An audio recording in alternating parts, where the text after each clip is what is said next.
let's explore the miracle that took place at the pool of Bethesda to get a feel for what John shows us about Christ through the signs he performs. In John chapter 5, we read, "Now in Jerusalem by the sheep gate there was a pool called in Hebrew Bethesda, which has 5 porticos. In these lay many invalids, blind, lame, and paralyzed." As a side note, for centuries, people did not know where in Jerusalem the pool of Bethesda was. There was no known location of a pool having 5 porches.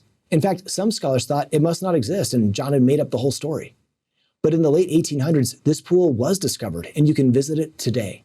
I wouldn't base my testimony of the New Testament on this location, but it's an interesting piece of evidence that John did know what he was talking about. So at this pool, which many people thought had healing properties, there was a man who had had an infirmity for 38 years.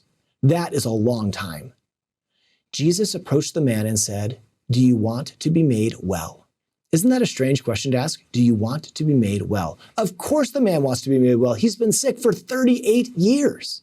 I think in Jesus' question, we see a reminder about the importance of our desires. Think about ways in which we might be spiritually sick, perhaps even a spiritual disability we've had for 38 years. Jesus can heal us, but it often starts with our desires.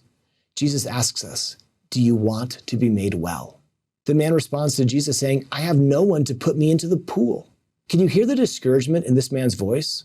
I've been sick for 38 years. I'm trying my best, but I have no one. Do you ever feel alone? This man was not alone. Jesus healed him.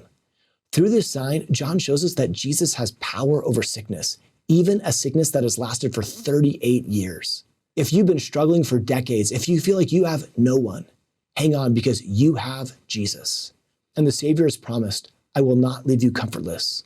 I will come to you." To see more videos like this one, simply search Seeking Jesus.